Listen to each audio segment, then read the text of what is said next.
fans, welcome to another exciting edition of Cammy's Comic Corner. I'm your host as always, Cammy. Now I have such a fantastic pick of the week and a great Fast Five for you, so let's get right into it. First up from Vertigo, we have Scalped number 34, written by Jason Aaron and art by R.M. Guera. Now, the gnawing has been going on for a while now. This is the current arc, and so much shit happens in this conclusion.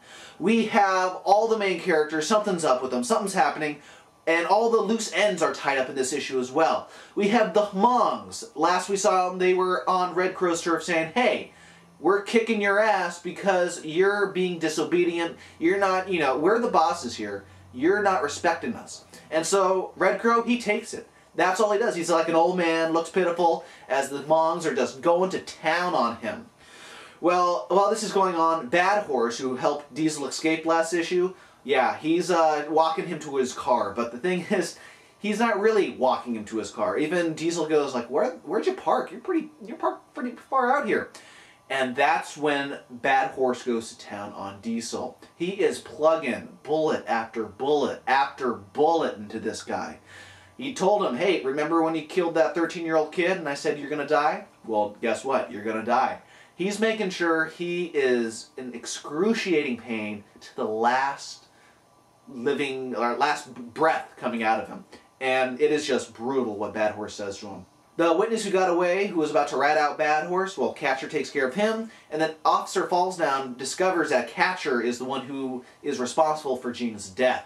So, like I said, oh, and by the way, Carol, Red Crow's daughter, she's pregnant as well with Bad Horse's kid. So while all this stuff has been going on, all these loose ends are tied up. It is a fantastic, fantastic issue and a great end to such a great arc. Jason Aaron and R.M. Guera, they continue to blow me away, and it's a reminder why this is the series from Vertigo to be reading right now. Great stuff. Now on to the Fast Five.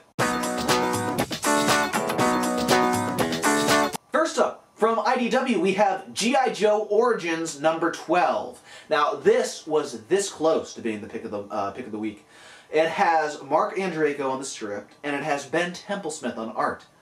Can I have a major orgasm now? Oh my god, was this issue amazing with this creative team. You had the background of the Baroness, and not to worry, if you're not a fan of G.I. Joe, it's just a one-shot, it tells you about a certain character, and then you have Templesmith's gorgeous art. Ah! I can die happy now after reading this issue. But yeah, it's the origin of the Baroness. She sees her old teacher on the news. He was the leader of this terrorist cult, the Red Hand, and he's been put away in prison. So she's going to go, I don't know, rescue him? It looks like it at first. And then you get the whole background of the Baroness, where she came from a royal family, came into a protest group where she met her teacher, and then eventually onto Cobra. Well, she gets to the jail cell, but she doesn't release him from prison. She actually releases him from life. And so, it's a fantastic issue. This close, like I said before, to getting pick of the week, and just go pick it up. Do yourself a favor. It is spectacular stuff. Next up from Vertigo, we have Demo Volume 2, number 1. Now, I was such a big fan of the first series with Becky Cloonan and Brian Wood, and guess what? It's the same creative team on the same series that brought them together and helped launch their careers. So it's if you're not familiar with it, it's all in black and white. It's a one-shot every issue about someone or something with a special power. In this issue, we have a girl who keeps dreaming about someone jumping off a railing at a museum-type place. And she can't sleep for weeks because of this. She's collecting little art clippings of all these different museums until she finally sees it on a postcard. It's actually St. Paul's Cathedral in England that she's thinking and dreaming about. So she drops her job with all the rest of her money, buys a plane ticket to England, gets to the St. Paul Cathedral, can't find the girl. Turns out she's the girl. She's the girl she's been dreaming about, only she doesn't fall to her death like in the dreams. She's actually caught at the last second by a security guard, and it's the first time in weeks that she can sleep. But it was a fantastic issue with all this great art. Good way to start off the series. Becky Cloonan, if you look at Demo Volume 1 and now Demo Volume 2, you can see the strides in her work. And she's always been a favorite artist of mine. So this is just, oh, made me all nice and happy and warm inside. So if you like Demo, if you like any of the creators, Wood, Cloonan, pick it up. Really, it's good. Next up from DC, we have Blackest Night, The Question, number 37. Now, good old Charlie's back in this issue. I know a lot of you You first discovered the character back in 52.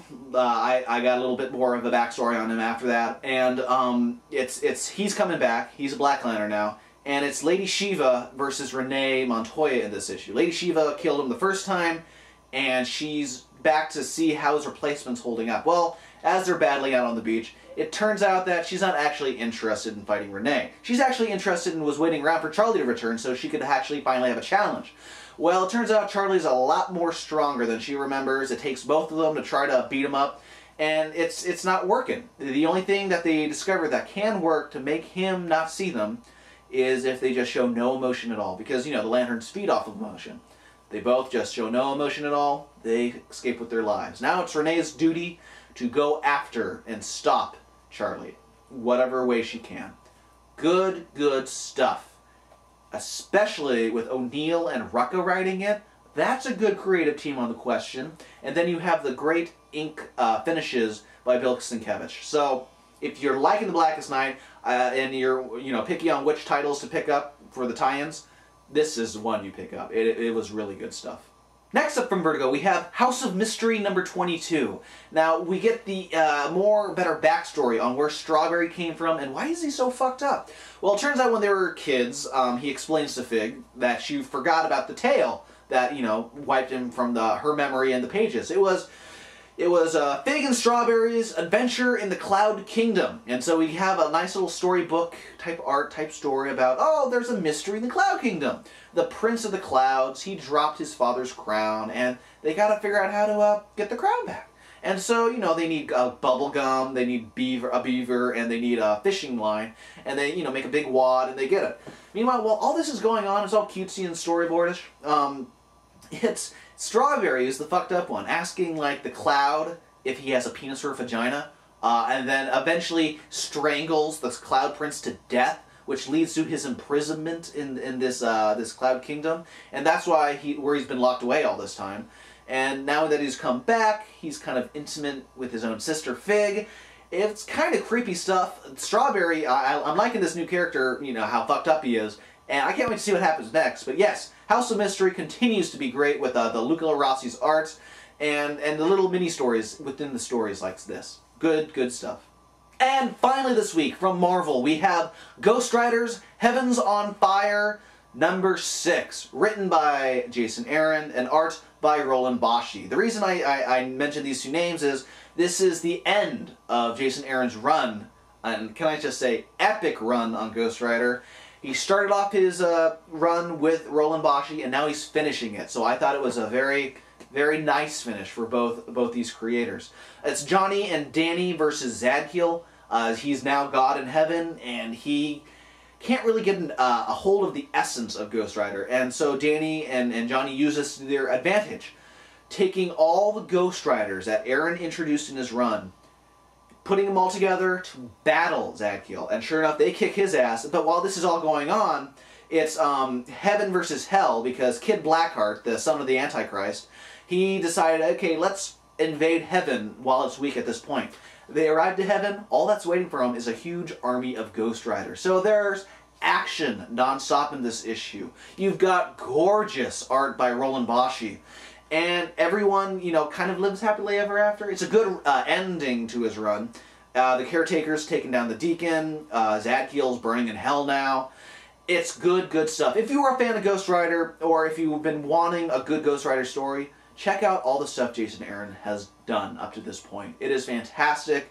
You'll enjoy it, and you'll love the character once again. Well, comic book fans, that does it this week for Cammy's Comic Corner. If you want more Cammy's Comic Corner, goodness, head on over to www.cammyscomiccorner.com. From there, you can follow me on the RSS feed, subscribe to me on iTunes. If you like what you see, please leave a review on iTunes. It helps other people find and enjoy the podcast as well. Follow me on Twitter, talk on the forums, see my Book of the Month selections, etc. Also, if you like any of the kick-ass t-shirts that you see me wearing on these shows, head on over to www.deadlinegraphics.net and send Kelly an email. He has all the best of Marvel, DC, Dark Horse, Image, IDW, whatever you like, he can make it for you. One name that I trust when it comes to comic book t-shirts, Kelly at deadlinegraphics.net. And also a huge shout out to Rising Sun Creations at rsc-online.com.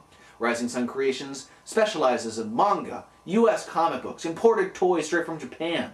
What more can you want? All located on their online store at rsc-online.com or at their actual store in Mission Valley if you are in the San Diego area. Please stop on by. Huge thanks to Rising Sun Creations.